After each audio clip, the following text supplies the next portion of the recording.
Harikrishna. Today is Shri Bhaktivinoda Thakura and Shri Gadadhara Pandit Prabhu's Disappearance Day. Therefore, we will discuss about their lives and activities instead of reading from Srimad Bhagavatam. Actually, there are two types of Bhagavats. One is the book Bhagavat and the other is the person Bhagavat.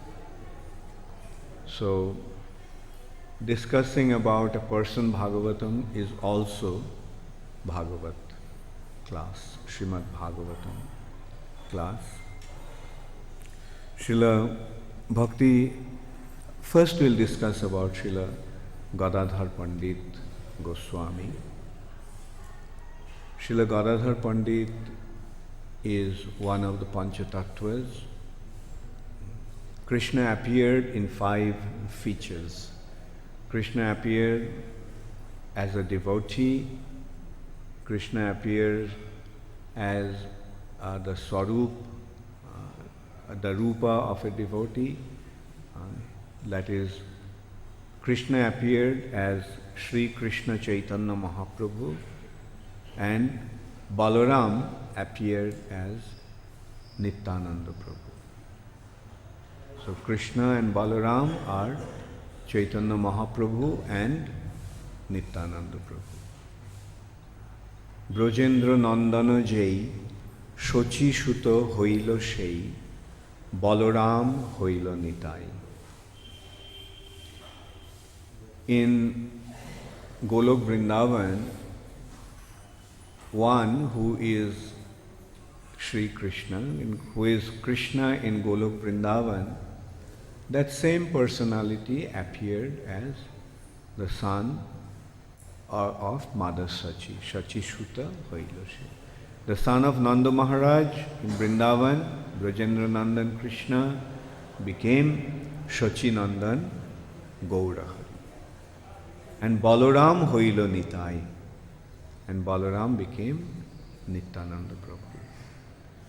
And Bhakta Rupa Swarupakam, then Bhaktavatarang, the incarnation of a devotee or the incarnation of the Lord Mahavishnu appeared as Advaita Acharya Prabhu. And Bhakta Shakti, the potency, the internal potency, the Ladini Shakti, the manifestation of Ladini Shakti, Srimati Radharani, is Gadadhara Pandit. So Brajendra Nandan Jai Shochi-shuto Hoilo Shei Balaram Hoilo Nitai. Brajendra Nandan Krishna became Sachinandan Gaurhari. Nityananda Prabhu is none other than Balaram himself. Jai Shri Shri Krishna Balaram ki Jai. Jai Shri Shri Radha Madan Mohan Lalita Vishakha Devi ki Jai. Jai Shri Shri Gaur Nitai ki Jai. So, Namo Panchatattatmakam Krishnam Bhakta Rupa Swarupakam. Then Bhaktavatarang, Bhakta Avatar is Advaita Acharya Prabhu, and Bhakta Shakti is Gadadhar Pandit, Srimati Radharani is Gadadhar Pandit. And Bhakti Akhang, the devotee, Narad Muni appeared as Srivas Thakur. So this is the Panchatattva. Panchatattatmakam Krishnam Bhakta Rupa Swarupakam Bhaktavatarang Bhaktyakham Namami Bhakta Shaktikam. And that is, this Panchatattva is Shri Krishna Chaitanya Prabhu Nityananda Shri Advaita Gadadhar Shrivasadi Gaur Bhakta Vrinda. Gadadhar Pandit is the incarnation of Srimati Radharani. So today is Gadadhar Pandit's Disappearance Day. On this day, Gadadhara Pandit disappeared. Gadadhara Pandit was Mahaprabhu's one of the most intimate associates. Naturally, Krishna appeared as Chaitanya Mahaprabhu, so Krishna's pleasure potency, Srimati Radharani, is Gadadhara Pandit. Naturally, therefore, they have a very, very deep relationship among themselves. Gadadhara Pandit was a few years younger than Sri Chaitanya Mahaprabhu. But they were very, very intimate. They were they were together most of the time, all the time. And Gadadhara Pandit from his childhood was very sober, very quiet, very peaceful, and he used to like to be in a solitary place. He did not like to be in the middle of crowd, and he was very withdrawn, and he was also very renounced. So this has been described as the nature of Gadadhara Pandit, whereas Chaitanya Mahaprabhu was extremely naughty when he was young. He was naughty, he was flamboyant, he was quarrelsome. He used to invite people, come, have a debate based on Nyaya. So this Nyaya Shastra is logic. So by means of logic, he used to make right appear to be wrong and wrong appear to be right. He was such a brilliant person. It has been described that Mahaprabhu could make the day appear to be night and night appear to be day. And then he would reverse it and prove that yes, day is day and night is night. Not that he used to turn the day into night, but through logic, through argument, he used to. So that shows that he was such a brilliant personality, extremely brilliant personality. And Mahaprabhu's brilliance has been established as the greatest scholar of India at that time by him defeating Keshav Kashmiri. Keshav Kashmiri, he was from Kashmir, very learned scholar. Kashmir was the seat of the Vedic Brahmins those days. And Keshav Kashmiri, from Kashmir he traveled all over India. He went from north, he traveled to the west, then south, then middle.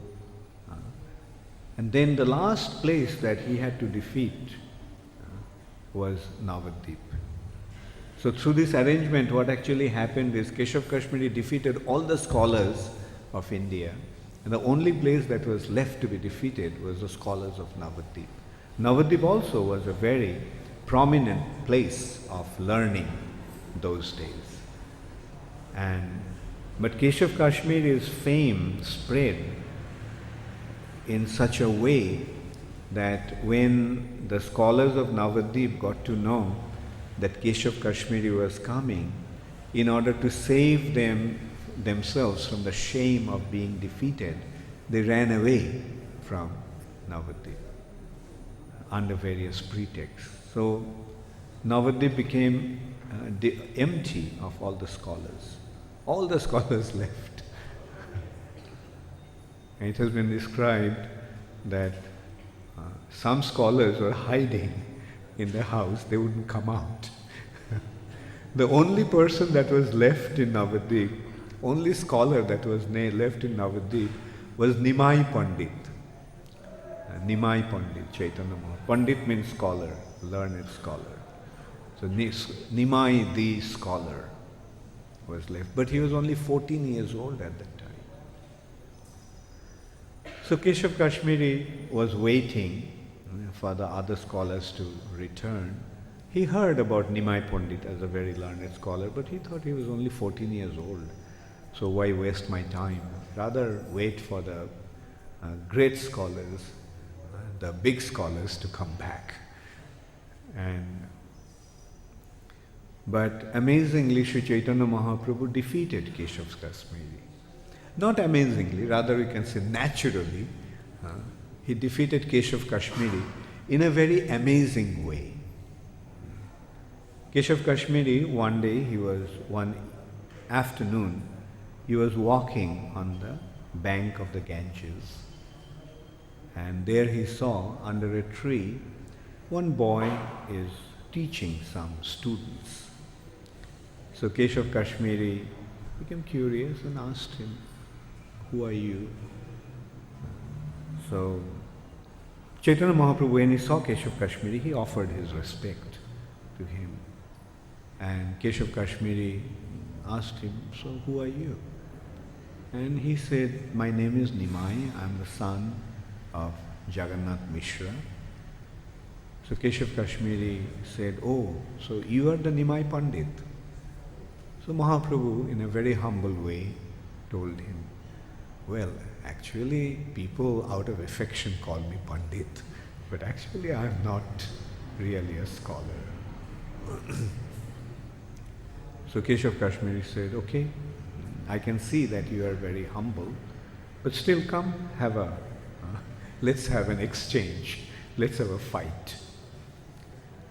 Chaitanya Mahaprabhu said, "Look, I am nothing compared to you. But since I have got this good fortune of coming across you, let me take advantage of your scholarship, your learning.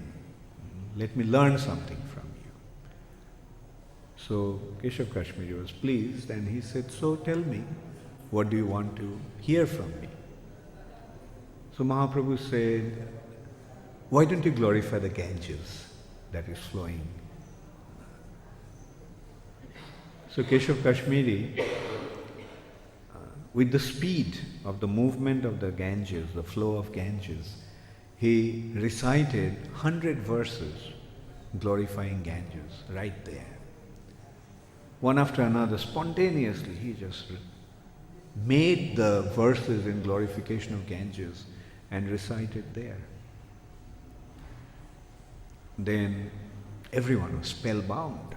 Such beautiful compositions and such beautiful descriptions of the glory of Mother Ganges. So Keshav Kashmiri asked, "So how did you like it?" Chaitanya Mahaprabhu said, it was nice, very nice, excepting a few mistakes here and there." So Keshav Kashmiri became furious. He said, "In Keshav Kashmiri's composition, there is no mistake. What do you know about poetry? What do you know about alankar, ornamentation of poetry? You are just a teacher of grammar, teaching some students and young boys, and you dare to find mistakes in my composition." So Mahaprabhu just sat there quietly, without making any statement. Then Keshav Kashmiri asked, "So what's the mistake, according to you?" Then Chaitanya Mahaprabhu took one verse from these 100 compositions, the 64th verse, and he pointed out 6 mistakes in one shloka. And Keshav Kashmiri was spellbound, he was defeated. And he asked him, "How do you, I recited this poetry practically with the speed of the flow of the Ganges. And how did you remember this verse? How did you memorize this verse?" Then Mahaprabhu said that just as someone is a Shrutidhar, memorizes just by hearing sometimes someone can also retain everything in his memory as well. But Keshav Kashmiri was defeated. Like he had to accept the points that Mahaprabhu made. One of the point that Mahaprabhu made was very beautiful out of these six, and we can relate to that mistake. The others were alankaric mistakes. The Sanskrit poetry follows a very strict structure, and the ornamentations have to be in a certain way. And Chaitanya Mahaprabhu pointed out those mistakes.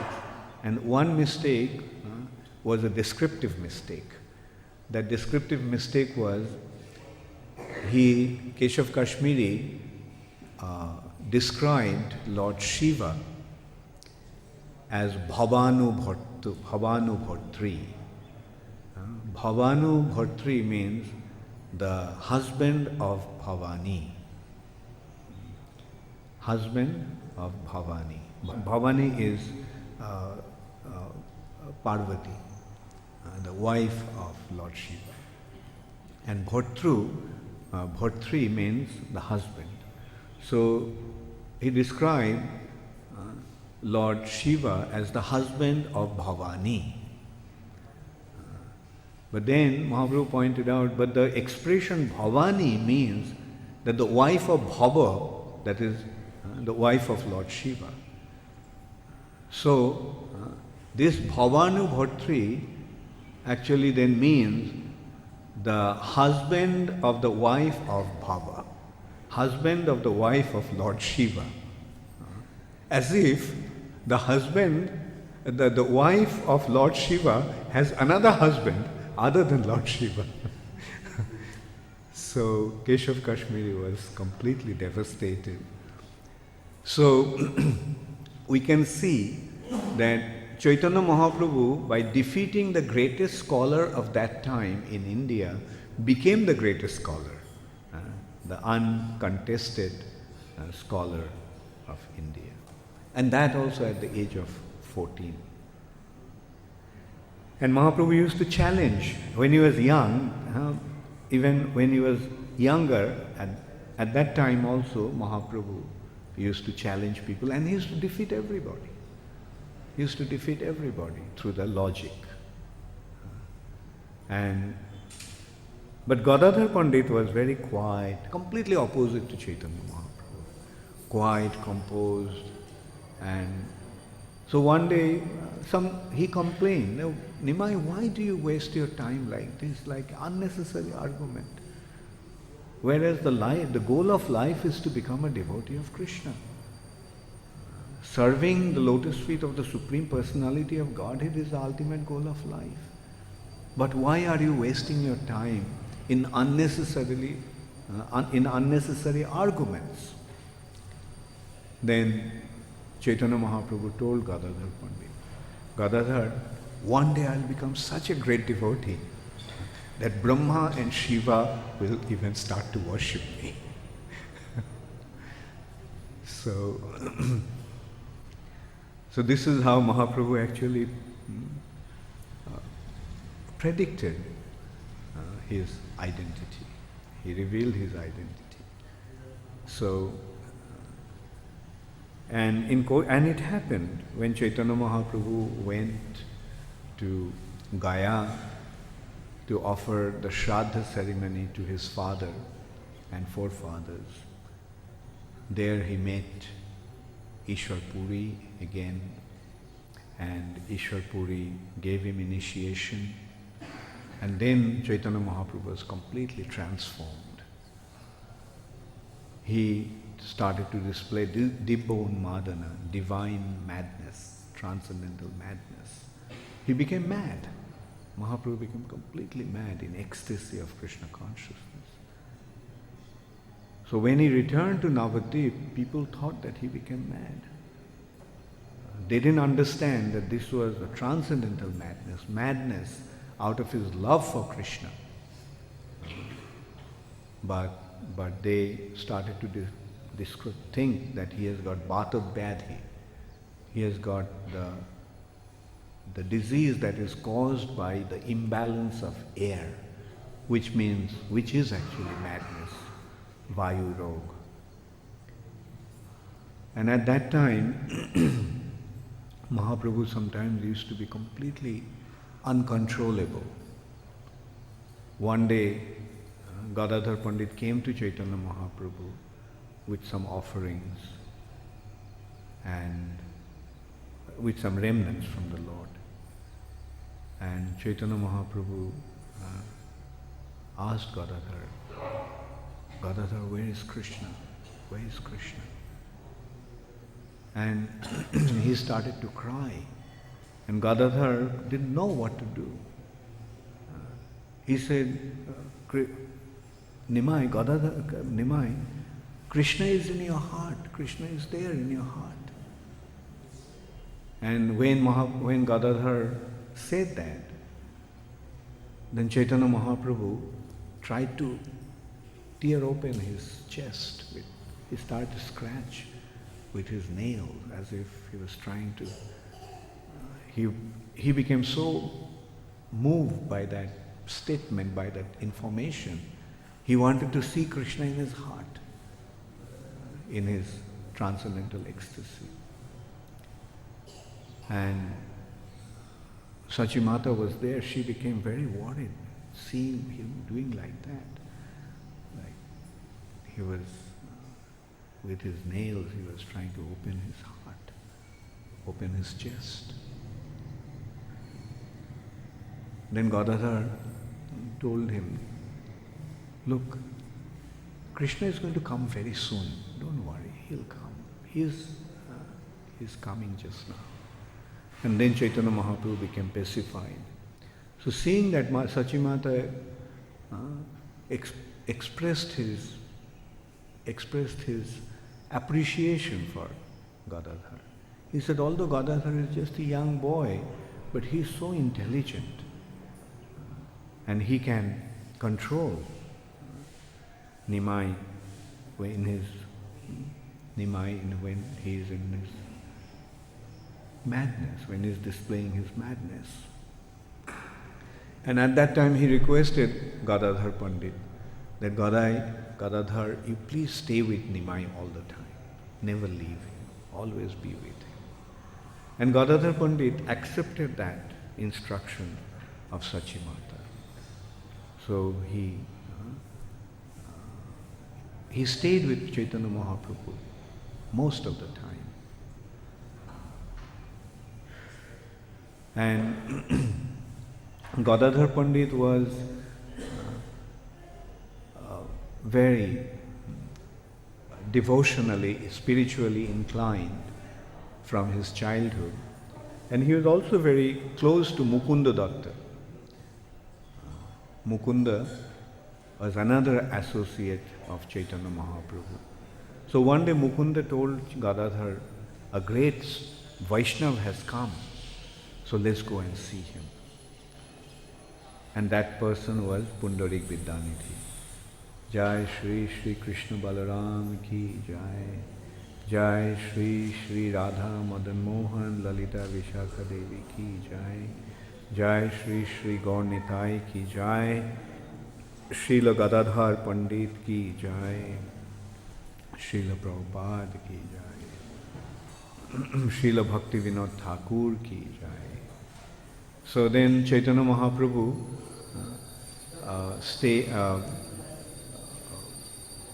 Gadadhar Pandit stayed with Chaitanya Mahaprabhu. I'm sorry.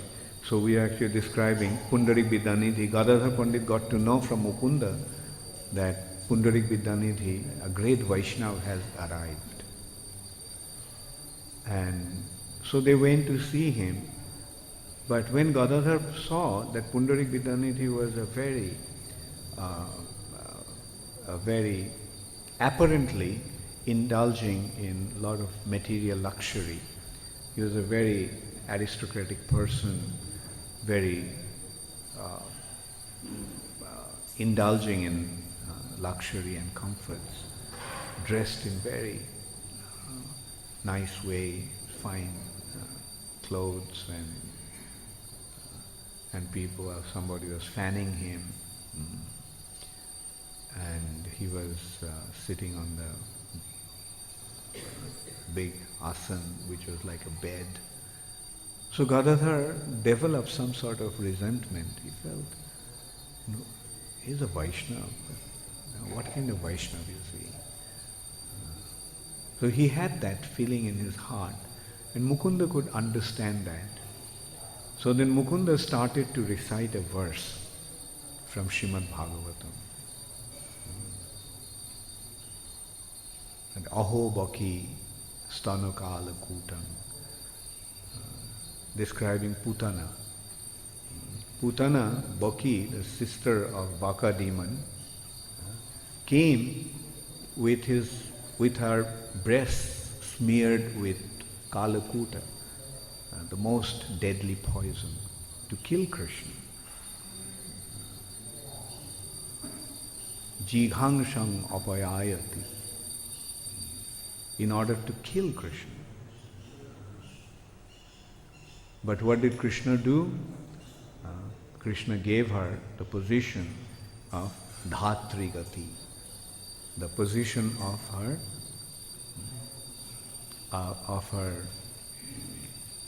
foster mother. The mother, sometimes in the Vedic culture, some ladies tend the children and give even breastfeed the babies, although they are not the mother. They are like Ambika in Krishna. Krishna's Dhatri Matas like that were Ambika and Kilimba. So they used to breastfeed Krishna.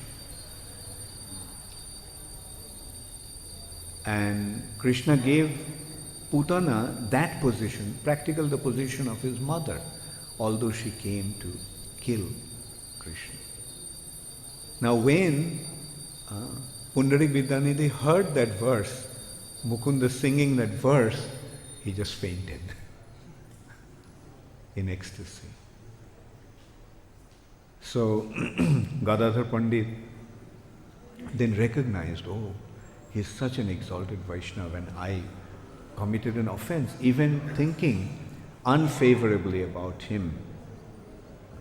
Developing some resentment about him is in my heart, although I didn't express it. So he felt very, very sad, very bad, very guilty. And so then he decided in order to counteract that, offense, he decided to take initiation from Pundarik Vidyanidhi. So Gadadhara Pandit actually became the disciple of Pundarik Vidyanidhi. Now it's an interesting thing to note here. Who is Gadadhara Pandit? Is Radharani. Who is Pundarik Vidyanidhi? King Vrishabhanu. Do you see a link? Radharani is the daughter of King Vrishabhanu. So in this pastime, although he did not appear as Pundarik Vidyanidhi's son, but he became his spiritual son by accepting initiation from him. After Chaitanya Mahaprabhu took sannyas and went to Jagannath Puri, Gadadhara Pandit also went to Jagannath Puri. And he stayed in Jagannath Puri. He took Kshetra sannyas. He thought that Mahaprabhu will now stay in Jagannath Puri, the land of Lord Jagannath, so I'll also take sannyas here.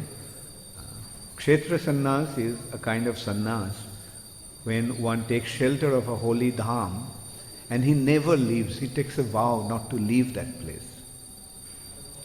So Gadadhara Pandit took Kshetra sannyas in Jagannath Puri. But when Chaitanya Mahaprabhu decided to go to Vrindavan, Gadadhara Pandit also wanted to go with him. So Chaitanya Mahaprabhu said, look, you can't go with me because you have taken a vow of Kshetra sannyas. Then Gadadhar said, who cares about my vow? Like all these vows are to get you, and so I don't care about my vow. I'll go with you. But Mahaprabhu said, no, you have taken a vow, so you must stick to that vow. And he insisted that Gadadhara Pandit stayed on and fulfilled his vow. So Mahaprabhu left and Gadadhara Pandit fainted. So this was how deep was Gadadhara Pandit's love for Sri Chaitanya Mahaprabhu. Gadadhara Pandit was famous for reciting Srimad Bhagavatam. And he used to recite Srimad Bhagavatam in such a brilliant way that even Chaitanya Mahaprabhu used to sit for hours listening to his recitation of Srimad Bhagavatam. And in that sense also we can see who can recite Srimad Bhagavatam better than Srimati Radharani herself. And Srinivas Thakur described in his pastimes that when it has been described actually in Bhakti Ratnakar, that when Srinivas Acharya went to Jagannath Puri, his desire was to study Srimad Bhagavatam. His dream was to study Srimad Bhagavatam under Gadadhara Pandit's tutelage. But when he arrived in Jagannath Puri, Chaitanya Mahaprabhu already left this planet and Gadadhara Pandit was completely heartbroken. And many of Mahaprabhu's associates left. For example, Raghunath Das Goswami left. He couldn't stay in Jagannath Puri anymore. And he went to Vrindavan to give up his body, jumping from Govardhan. So Shilla Patan, he thought that he would go to Vrindavan and give up his body. In this way, due to Mahaprabhu's separation, everyone was so heartbroken, they were practically dead due to the separation of Sri Chaitanya Mahaprabhu.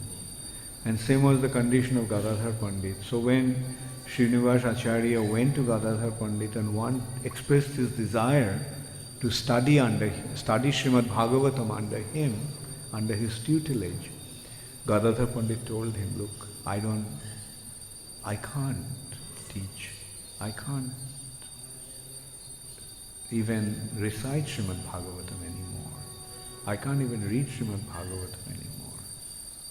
So I can't teach you, but you take my Bhagavatam.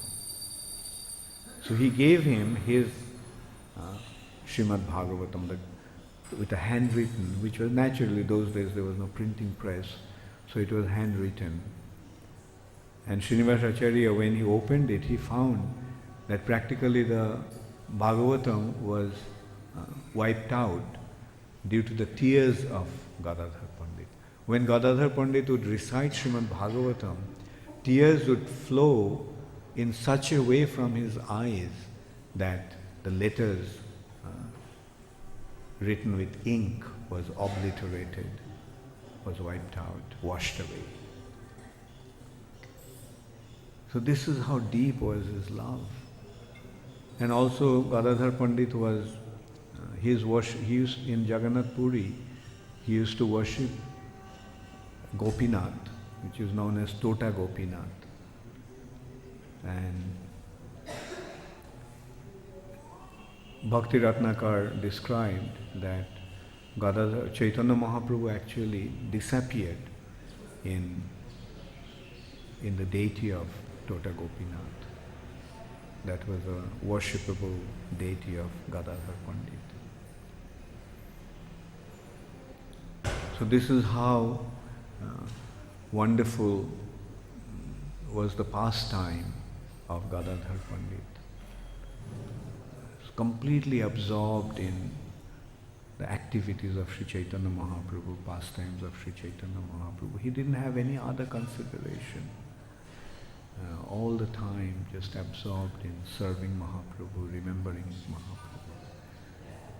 Therefore Bhaktivinoda Thakur described Smara Gaura Gadadhara Keli Kalam Bhava Gaura Gadadhara Paksha Charam Shrinu Gaura Gadadhara Keli Gaura Gadadhara Charu Katham Bhaja Godruma Kanana Kunja Bidhum. Always remember the activities of Chaitanya Mahaprabhu with Gadadhara Pandit. Smara Gaura Gadadhara Keli Kalam Bhava Gaura Gadadhara Paksha Charam. Become the associate of, or remain with Gaura Gadadhara. Be with him, be with them all the time. And Shrinu Gaura Gadadhara Charu Katham. Always hear the beautiful kathas, the descriptions and instructions of Gaura Gadadhara. In this way, Bhaja Godruma Kanana Kunja Vidhum. Worship the moon of Godruma Kanana Kunja and the bower of the Godrum forest garden. So today is Shri Gadadhara Pandit's Disappearance Day. Today is also the disappearance day of Srila Bhaktivinoda Thakura. Bhaktivinoda Thakura was another extremely brilliant personality who appeared in a very aristocratic Bengali family as the son of Ananda Mohan Datya. And he was an extremely brilliant person. Naturally, these personalities are not conditioned souls. They are not conditioned living entities. They are the eternally liberated souls. So they come in their spiritual identity, in their eternally liberated condition from the spiritual sky. Bhaktivinoda Thakur came with a very special mission to revive the teachings of Sri Chaitanya Mahaprabhu. And one very famous Bengali personality, Shishir Kumar Ghosh, described him as the seventh Goswami. The six Goswamis of Vrindavan were during Chaitanya Mahaprabhu's time, but he is the seventh Goswami who appeared in the land of Bengal. And Bhaktivinoda Thakur, from his childhood, was a very brilliant person. And those days, Bengal, especially Calcutta, was the seat of the British. The British came to India and set their first establishment in Calcutta. And they, after setting up their establishment, they introduced the British education system, because they very, very expertly figured out that in order to influence the community and have the control over this country, they have to have the Indians trained up with their ideas. And with them, they wanted to control the country. And they did that very effectively. First, the traders came and established East India Company in Calcutta. Then this East India Company they developed their own army, and through their political struggle and political maneuvering took over the land. They defeated the Nawab of Bengal called Siraj ad-Dowla, and they took over possession of Bengal. Bengal was their first colony, so to say. And that also they did by bribing Siraj-ud-Dowla, the Nawab of Bengal's two most prominent generals, Mir Zafar and Mir Qasim. And so when Siraj-ud-Dowla was fighting with the British, his main army were just standing there, not fighting. And the British very easily defeated him, captured him, and killed him. And took over Bengal. Because he was the ruler of Bengal, so defeating him, they took over Bengal. Then they sent the missionaries, Christian missionaries, to spread Christianity. Will Durant, one American philosopher, actually described mainly about Christianity, that a religion remains a religion for first few years. Then it becomes a philosophy. Then it becomes a political convenience. And then it becomes a mere ritual. And it's very appropriate in case of Christianity. We see it was a religion only at the beginning.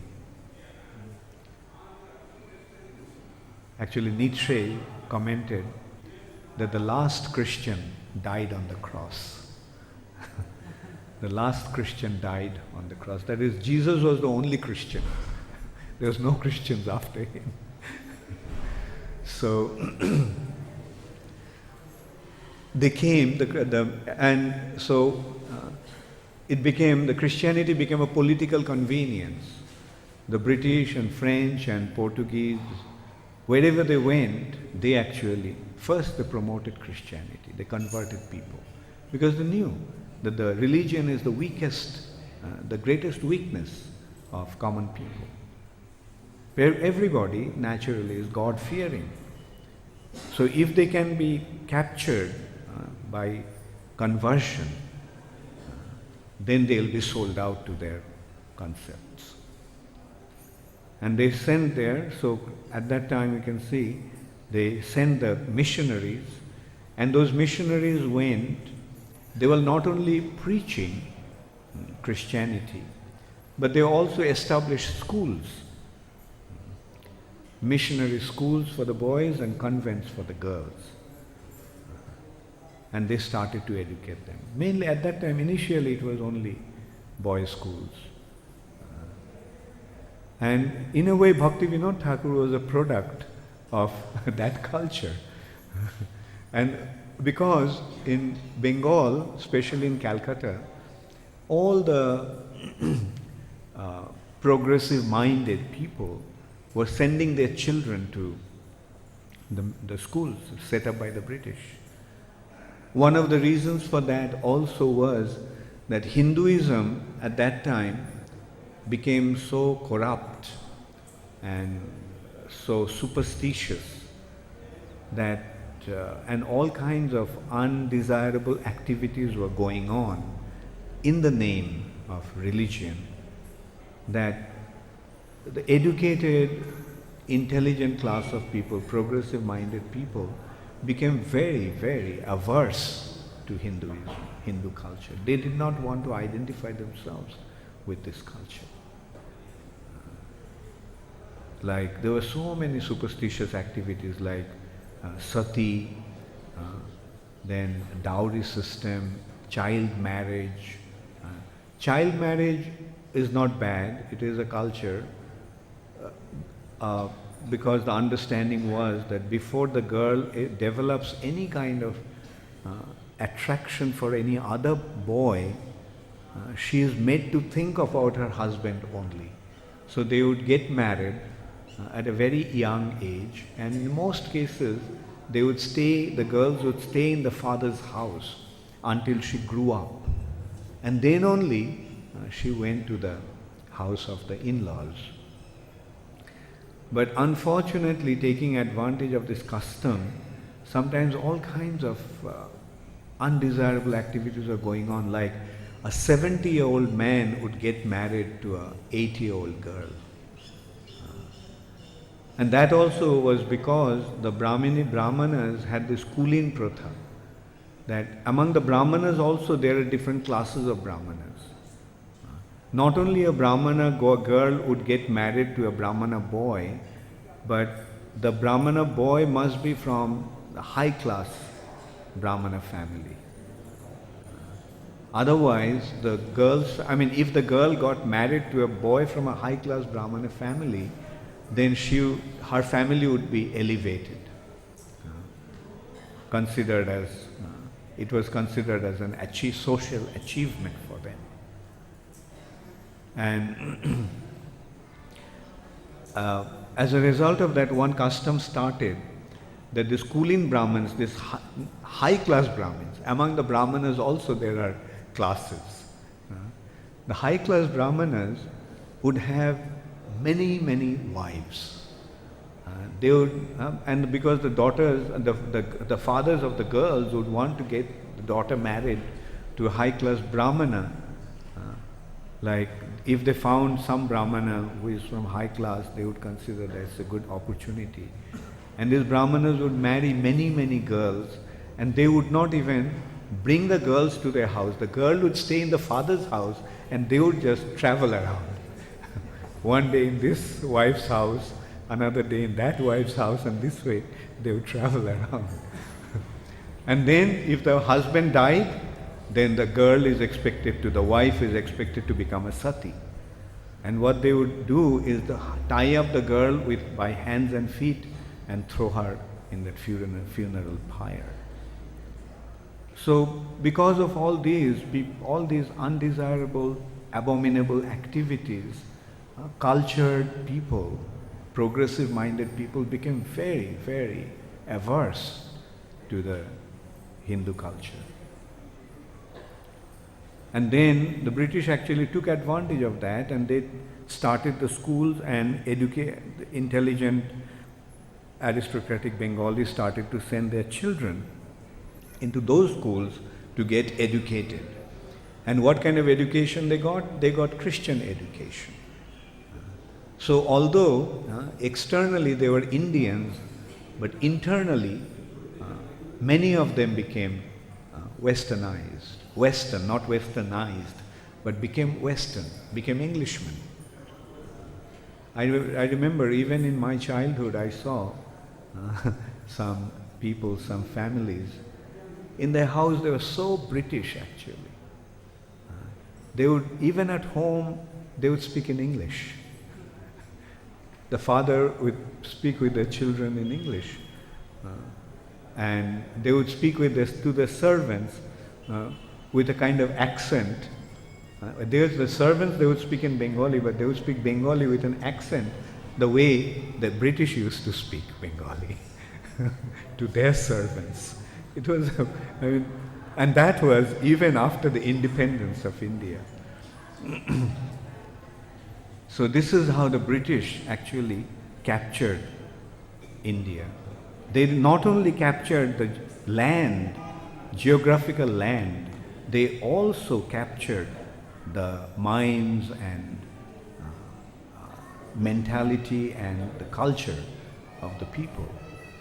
And that's why you can see that although India has become independent from the British, but politically they became independent, but they haven't actually become free from the British culture. They're still subservient to the British culture. And Bhaktivinoda Thakur was educated in that education system. But we can see that he was not affected by that. Bhaktivinoda Thakur was not affected by the British culture.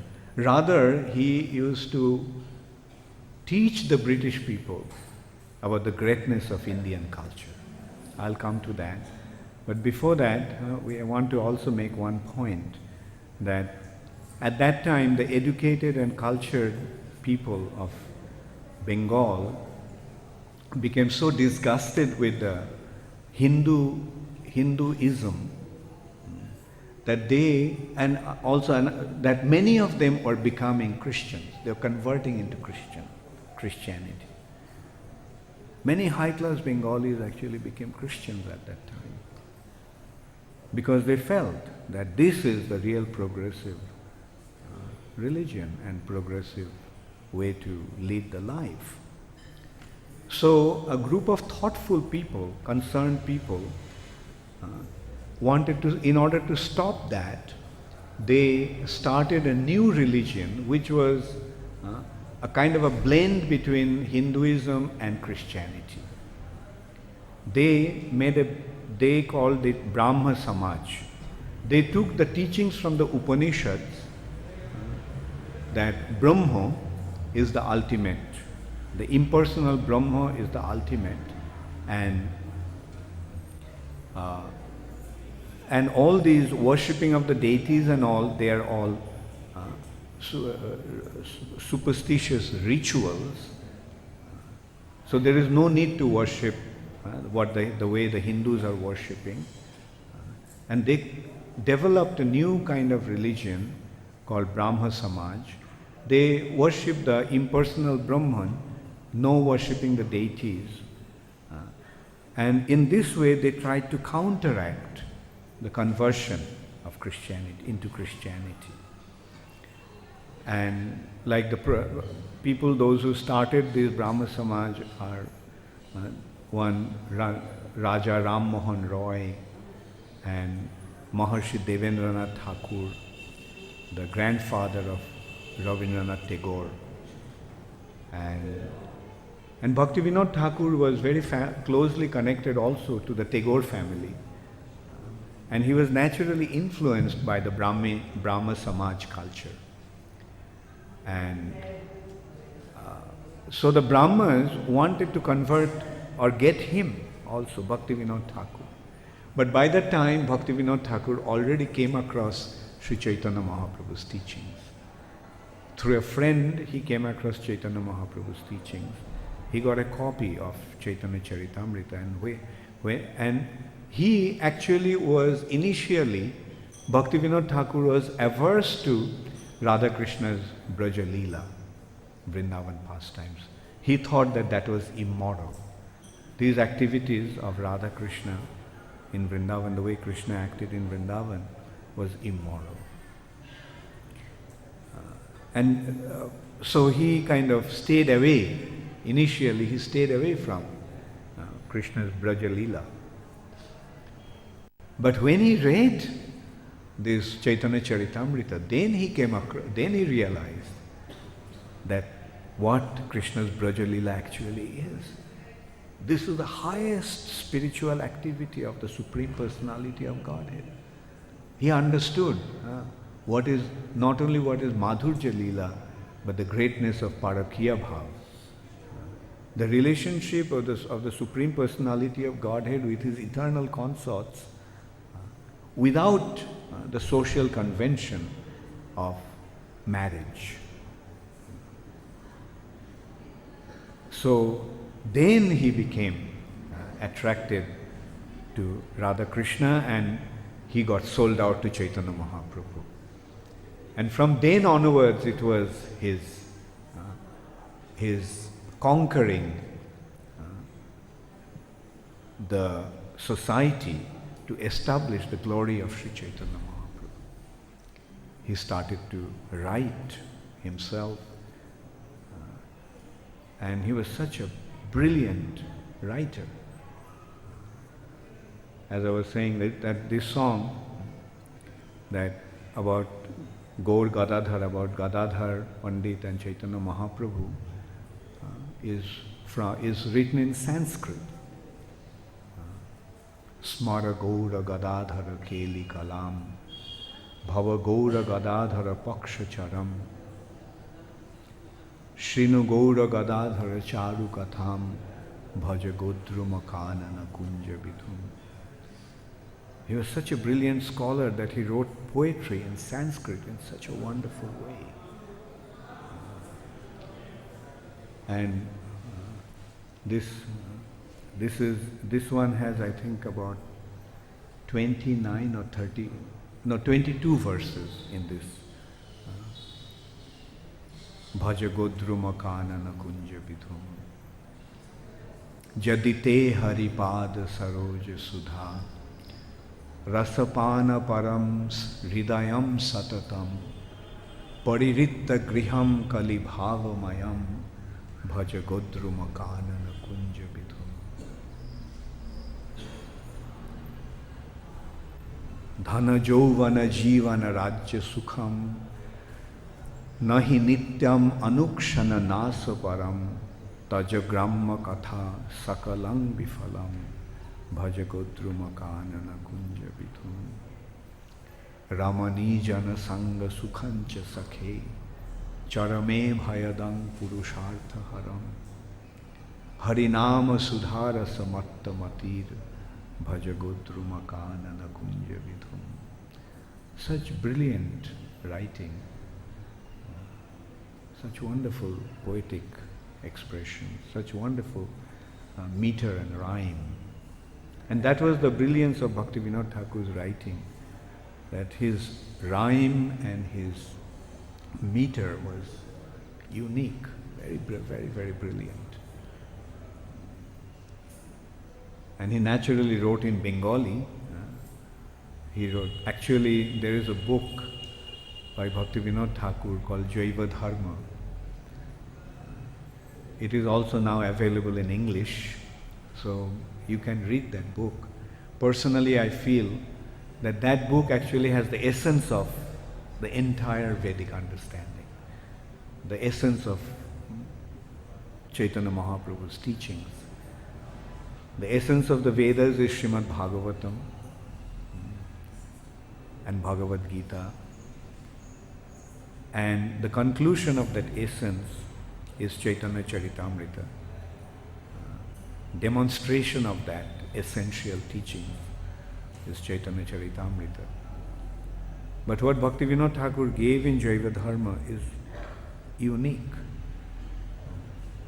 Like you can say entire Srimad Bhagavatam, entire Upanishad, entire Bhagavad Gita, the conclusions of all the scriptures and Chaitanya Charitamrita has been presented in just one book, Jaiva Dharma. And it's a comparative literature also. He compared this teachings of Chaitanya Mahaprabhu, or the essence of the Vedas, he compared it with impersonalism, he compared it with Shakta philosophy, he compared it with Islam, he compared it with Christianity, and established that this is the highest conclusion of spiritual understanding, the topmost of spiritual philosophy. Jaiva Dharma, which means the living, the dharma of a living entity. What is Sanatana Dharma? What is the dharma of a living entity? What is the dharma of a spirit soul? The dharma of the spirit soul is Krishna consciousness. Jiver Sarup Hoy, Krishna Nityada. And his Bengali poems are also so beautiful. He wrote many. Actually, Bhaktivinoda Thakur in a way presented the philosophy, the Vedic philosophy, through his poetic writing. Through poetry he has done that. Like for example, he is giving the teachings of Sri Chaitanya Mahaprabhu. What is the teachings of Sri Chaitanya Mahaprabhu? What is the essence of Sri Chaitanya Mahaprabhu's teachings? He is presenting it as Shri Krishna Chaitanya Prabhu Jive Daya Kori Shaparshad Shiyodham Shaho Abotori Ottonto Durlabh Prem Koribare Dan Shikhaye Sharanagati Bhagotero Pran Doinno Atma Nivedan Goptritte Baron Obosho Rokhibe Krishna Vishwas Palon Bhakti Anukul Matra Karjero Shikar Bhakti Pratikul Bhav Borjanangikar. This is the first poetry of a section called Sharanagati. He is describing, mind you, it is difficult to write philosophy. Philosophy is very it's such a complex subject because the thoughts there are so deep that it is difficult to present it in writing. Therefore, the philosophical writings are difficult to read, isn't it? Novels we can read very quickly, but philosophical writing is very difficult to read. Because it is difficult to write philosophy. Now, Bhaktivinoda Thakura is presenting philosophy in poetry. So what an expertise. And here, see what he is describing. Shri Krishna Chaitanya Prabhu Jive Daya Kori Shaparshad Shiyodham Shaho Abutori. Shri Krishna Chaitanya Mahaprabhu, in order to bestow his mercy upon the living entities, descended with his associates and his dham, his abode. Shaparshad Shiyodham Shaho Abutori Ottanto Durlabho Prem Koribare Dan. In order to bestow Krishna Prem, which is extremely rare, Ottanto Durlabho Prem Koribare Dan. In order to bestow, in order to give that very, very rare Krishna Prem, Shikhai Sharanagati Bhakotero Pran. He is teaching Sharanagati, which is the life and soul of devotion. And what are those Sharanagati? There are 6 kinds of Sharanagati. There are 6 aspects of Sharanagati. Doino, humbleness. Atma Nivedan, surrendering of the self. Goptritte Baron, accepting Krishna as the only Lord and Master. Abhashya Rakhibe Krishna Vishwas Palon, to have the implicit faith that Krishna will save me all the time. And Bhakti Anukul Matra Karjero Shikar, accepting whatever is favorable to Krishna consciousness, and Bhakti Pratikul Bhav Varjan Angikar, and to reject whatever is detrimental to Krishna consciousness. Sharango Sharanagati Hoibe Jahar Tahar Prarthana Shune Brajendra Kumar. Tahar Prarthana Shune Srinanda Kumar.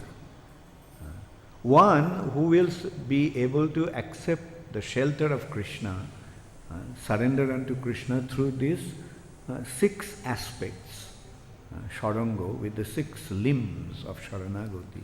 One who will accept that, Krishna, the son of Nanda Maharaj, will listen to his prayers. Taharo Prarthana Shune Srinanda Kumar. Rupo Sanatane Pare, Rupo Sanatana Pade, Dante Trina Kori, Bhakoti Vinoda Kahe, Duhu Pado Dhari. Falling at the feet of Rupa Goswami and Sanatan Goswami with straw in his mouth, in a very, very humble way. Rupa Sanatana Pade, Dante Trina Kori, Bhakoti Vinoda Kahe, Duhu Pado Dhari. Bhaktivinoda Thakur is praying to them, holding on to their lotus feet, that Amito Kadia Kadia Bole Amito Adham, crying, shedding tears, he is saying, I am very fallen. Shikhaye Sharanagati Karove Uttam, teaching me how to surrender to Krishna. Please make me qualified. Please elevate me to the topmost position of life. Such a beautiful and simple way of presenting Mahaprabhu's teaching. And not only he wrote in Sanskrit and Bengali, not only he wrote in Bengali and in Sanskrit, he wrote in English in such a beautiful way. I remember once I was explaining one of Bhaktivinoda Thakur's poem, English poem, called the Sharagrahi Vaishnava. In this poetry, Bhaktivinoda Thakur actually gave the entire Vedic philosophy, mind you, in English poetry. And just that, the explanation of that poetry made this person that I was explaining into, he was completely sold out to Bhaktivinoda Thakura. He was sympathetic towards Krishna consciousness. And he is not a devotee, he is not a full-time devotee, he was just an acquaintance of mine. And it's such a beautiful piece of writing. And what he did is, he took the copy, he took that poetry, made copies and distributed it among his friends. Sitaram knows him, you know him, it's Raghavan. He was completely he was amazed at this brilliance of Bhaktivinoda Thakura. He's from Cape Town actually, he's a very successful man.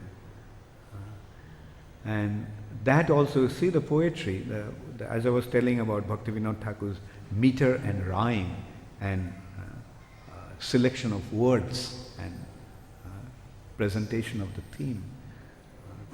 He's starting it by saying, alas for those who spend their days in festive mirth and joy, the dazzling deadly liquid forms their hearts forever employ. Alas for those who spend their days in festive mirth and joy. Alas, I feel bad. Alas, it's such a pity. Alas for those, it's a pity for those people who are spending their time, spending their days in festive mirth and joy. Trying to enjoy in the material nature through festivity and merrymaking. Alas for those who spend their days in festive mirth and joy. The dazzling deadly liquid forms their hearts forever employ. The material nature, what is this manifested nature? Its form is liquid. Liquid means, although it has a form, but it doesn't really have a form. Like, have you seen a fountain? The water is gushing out. It appears that there is a form, but does it have a form? It's a continuous flow of water creating an impression that it has a form, but actually it doesn't have a form. The liquid form. And how is that form? Dazzling. It's very grand, very glamorous, dazzling. But at the same time, it's deadly. See his expressions. The dazzling, deadly liquid forms their hearts forever employ. Their heart is attached to that form.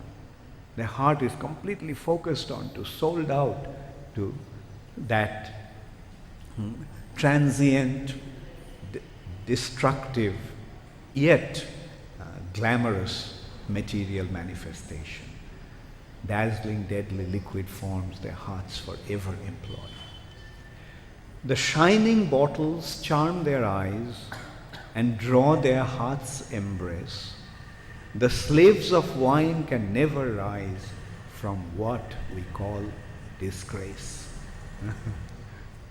The shining bottle, he is comparing the materialistic people to a bunch of drunkards. What does a drunkard do? The drunkard lives to him, that this bottle of liquor, bottle of alcohol, is the most coveted thing, most desirable thing. The shining bottle charm their eyes and draw their heart's embrace. The slaves of wine can never rise from what we call disgrace. Like, what is the existence of a drunkard? He's rolling in the gutter. His life is a disgrace. And he can never rise out of that. Now the materialistic people, their situation is also like that. What is the shining bottle? The shining bottle is this glamorous objects of this material nature that are alluring him for his sense gratification. that come, enjoy. But what do you get? Do you get enjoyment? No. You lose yourself, you degrade yourself. The flesh is not our own alone. The flesh is not our own, alas. The mortal frame a chain. The flesh, another stanza he is explaining. This body is made of flesh. This flesh is not our own. This flesh is not ours, although we are claiming that this is our body. But this body made of flesh and bone is not ours. And the mortal frame a chain. This mortal frame, that perishable, the mortal frame, the body, is actually a chain with which we have been tied down to this material nature. The mortal frame a chain, I'm forgetting the third line, and will try to rise again. The fourth line is going, will try to rise again. So the soul will, at some point, will try, or it should try to come out of this material bondage of this body, and rise to his spiritual identity. It's so brilliant. Another stanza from this poem is, forget the past that sleeps, never future dream at all. Live with the time that are with thee, and progress thee shall call. Forget the past that sleeps. Don't dwell in the past. But what we do in most of the times? Oh, it was so nice. When I was at home before I became a devotee, I was so happy. I was enjoying so much. Everybody in my house treated me like a prince. But it's dead. It's why you dwell on that. Forget the past that sleeps. Never future dream at all. Don't dream about the future. Tomorrow I'll become a king. Today I may be a pauper, but tomorrow I'll become a king. Never future dream at all. Don't dream about the future. Both are meaningless. Past is gone and the future is unseen. But live with the time that are with thee. Live with the time that are with you. Be here now. Live with the time that is with you. So be concerned, be completely focused with this moment, and consider how you are going to utilize this time. That is with you. This present is with you. Past is gone and future is beyond your control. But what is in your control is now. So live with the time that are with thee, and progress thee shall call. And that is called progress. And he is ending it by saying, O Shadagrahi, Vaishnava soul. He is describing a devotee, a Vaishnava, who is leading the path. He is praying to him, please lead me on to Vrindavan and Spirit's power declare. O Shadagrahi, Vaishnava soul, thou art an angel fair. O Shadagrahi, Vaishnava soul, thou art an angel fair. Lead me on to Vrindavan and Spirit's power declare. There rests my soul from matter free upon my lover's arm, the eternal peace and Spirit's charm, and Spirit's Spirit's love are all my chanting charms. So there rests my soul. When you go to the spiritual sky, what will happen? There rests my soul from matter free, becoming free from the bondage of matter. There rests my soul upon my lover's arms. In the embrace, in the loving embrace of our lover. Who is that lover? Krishna. Upon my lover's arms. The eternal peace and spirit's love. There what we'll experience? Eternal peace and the love, the spiritual love, Krishna Prem. They're all my chanting charms. This is the destination, this is the goal, this is what we are going to achieve out of chanting the holy name of the Lord. So Hare Nama, Hare Nama, Hare Namaiva Kevalam, Kalo Nasteva, Nasteva, Nasteva Gatirannatha. There is no other way besides chanting the holy name of the Lord. And when you do that, then what will be the achievement? There rests my soul from matter free. Upon my lover's arms. We'll go back to the spiritual sky in the loving embrace of our eternal lover Krishna. And there we'll experience the real peace and real love. And that is the destination that we have in our spiritual journey. So we are so fortunate that we have such brilliant personalities as our predecessors. So we belong to a family, the most aristocratic spiritual family. This is our family. Bhaktivinoda Thakura is our grandfather. Show me a personality like him. We belong to a family. Bhaktivinoda Thakura, Bhakti Siddhanta Saraswati Thakur, Baladev Vidyabhushan, Vishwanath Chakravarti Thakur, the Goswamis of Vrindavan, Chaitanya Mahaprabhu, Vasudev, Narad Muni, Brahma, Lalita Vishakha, Radha Krishna. So what can be a more glorious family than this? And we have become a part of this family due to our connection with Srila Prabhupada and this International Society for Krishna Consciousness. Srila Bhaktivinoda Thakur ki jai, Srila Gadadhara Pandit Prabhu ki jai, Gaur Preeminent. Does anybody have any question? Yes, Sitaram. Those four books combined together are the culmination of the entire Vedanta. Well, you see, absolute is absolute from whichever point you look at it. So what you said is correct, that Jaiva can be considered to be the precursor of Brihad Bhagavatamritam. But at the same time, it can also be said that Jaiva Dharma is the essence of Brihad Bhagavatamritam. Right? It's a prelude to Brihad Bhagavatamritam, and it's the conclusion of Brihad Bhagavatamritam. Another issue is that the lives of personalities like Bhaktivinoda Thakur, it seems in the beginning simplistic and normal. The bewildered will say, yeah, but he was just like us, confused. But the point was made later on.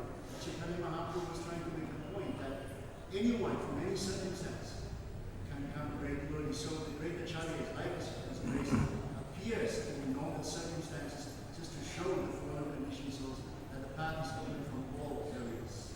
Yeah, just like Krishna becomes a cowherd boy and gives us a hope that somehow we can enter into his pastimes. To be a cowherd boy is not difficult, right? But it may be difficult to be a cowherd boy. We have to give up all our so-called civilization, right? In order to be a cowherd boy, we have to give up all our, so-called, achievements in this modern civilization and go back to the village and live with the cows, tend the cows from morning till night. What can be simpler than that? But sometimes it's difficult to become simple.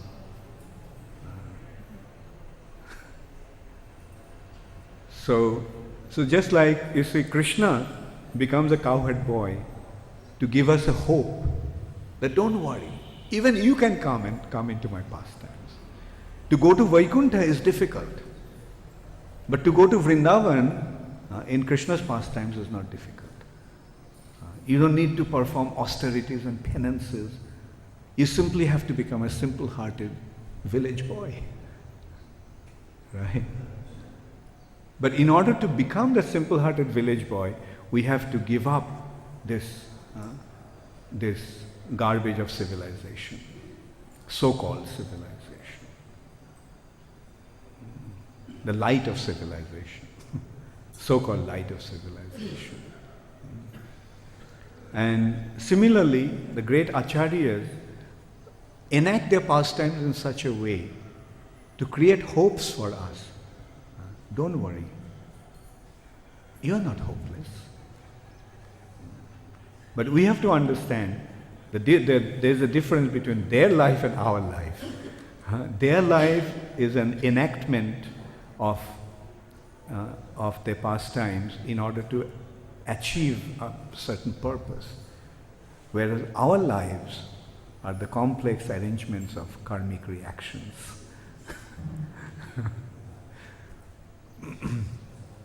Yes, Krishna Chan.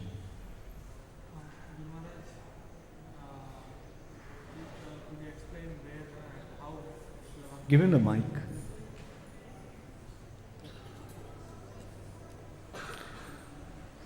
Glamorous, would you kindly please explain where and how Shri Bhaktivinoda Thakura predicts the appearance of Shri Prabhupada and how the Krishna consciousness spreads? Yeah, okay. In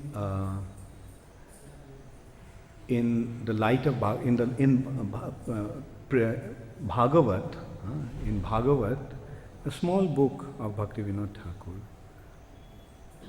Bhaktivinoda Thakur forecasts that a time will come when the teachings of Sri Chaitanya Mahaprabhu will spread all over the world, and all the religions of this world, so-called religions of the world, will come under the umbrella of that and become unified.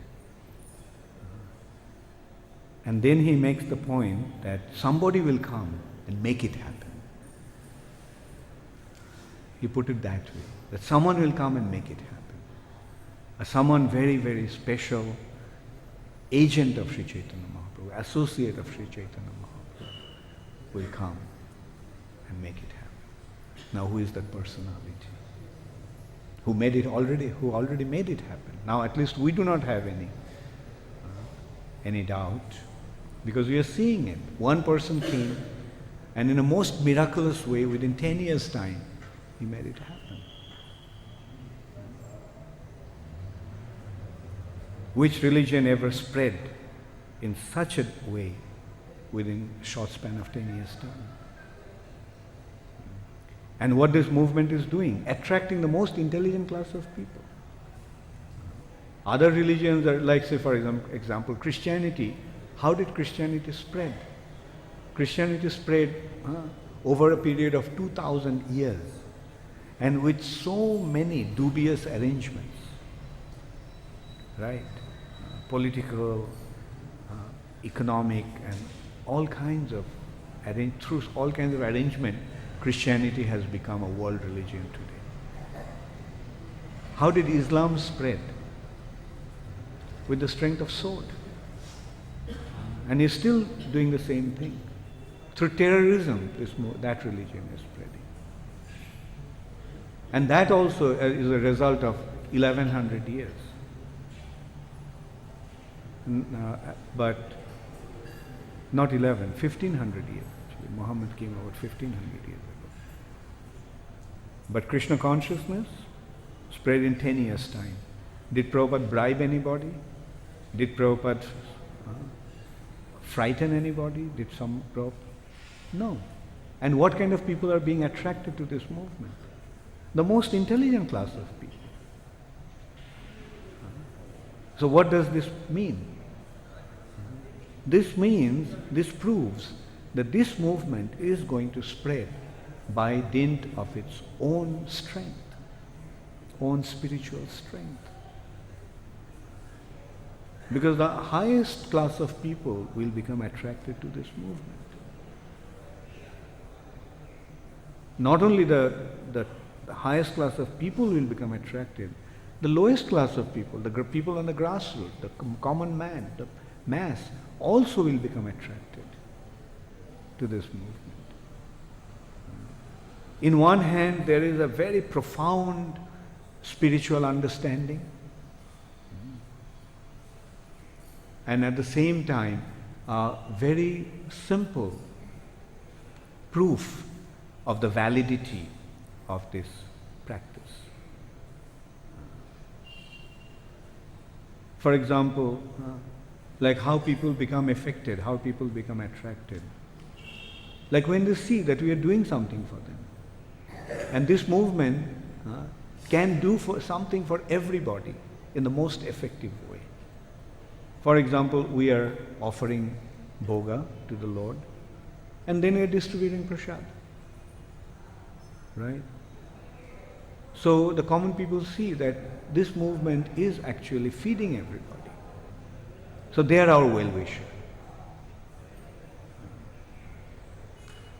They will see that this surrender to Krishna is simplifying our existence.